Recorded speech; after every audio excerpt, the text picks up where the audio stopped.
सिकंदर महान की जीवनी। सिकंदर महान का जन्म 7-2-0-3-5-6 ईसा पूर्व को पेला में सिडोन यूनान में हुआ था। वह मैसेडोनिया का ग्रीक प्रशासक था। इतिहास में सिकंदर सबसे कुशल और यशस्वी सेनापति माना गया। अपनी मृत्यु तक सिकंदर उस तमाम भूमि को जीत चुका था जिसकी जानकारी प्राचीन ग्रीक लोगों को थी, इसलिए उसे विश्व विजेता भी कहा जाता है।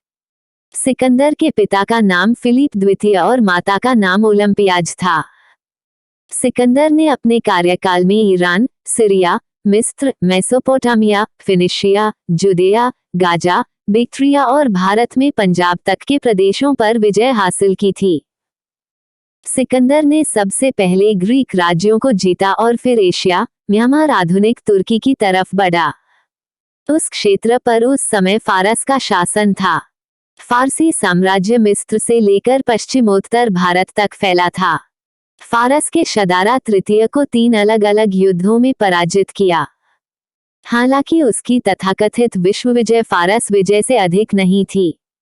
उसे शदारा के अलावा अन्य स्थानीय प्रोतापाले से भी युद्ध करना पड़ा था। मिस्र, बैक्ट्रिया तथा आधुनिक तजाकिस्तान में स्थानीय प्रतिरोध का सामना करना पड़ा था।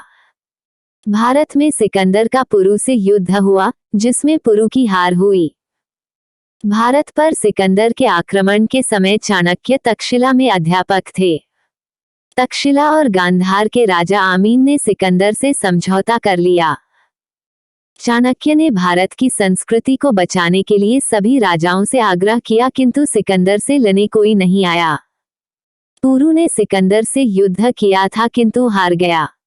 मगध के राजा महापद्मानंद ने चाणक्य का साथ देने से मना कर दिया और चाणक्य का अपमान भी किया। चाणक्य ने चंद्रगुप्त को साथ लेकर एक नए साम्राज्य की स्थापना की और सिकंदर द्वारा जीते गए राज्य पंजाब के राजदूत सेल्यूकस को हराया।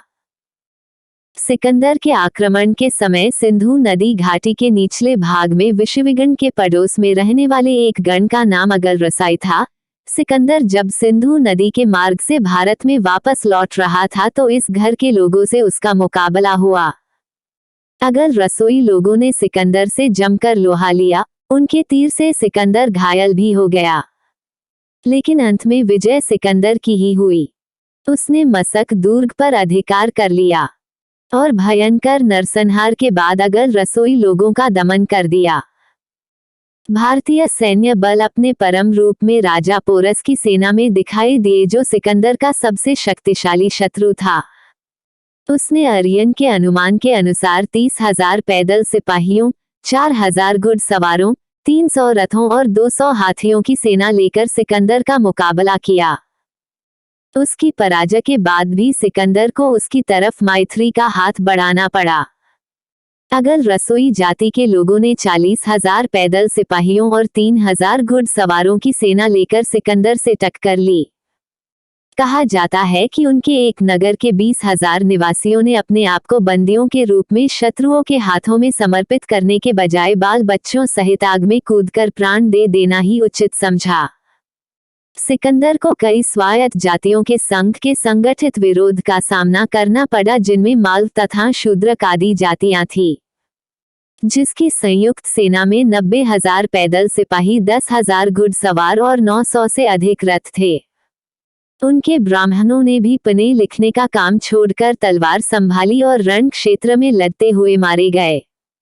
बहुत ही कम लोग बंदी बनाए जा सके। 325 ईसा में सिकंदर भारत की भूमि छोड़कर बेबीलोन चला गया। 33 साल की उम्र में बेबीलोन में उसकी मृत्यु हो गई। सिकंदर इतिहास में Alexander III, Alexander the great और अलेक्जेंडर द ग्रेट एम्पायर के नाम से भी जाना जाता है।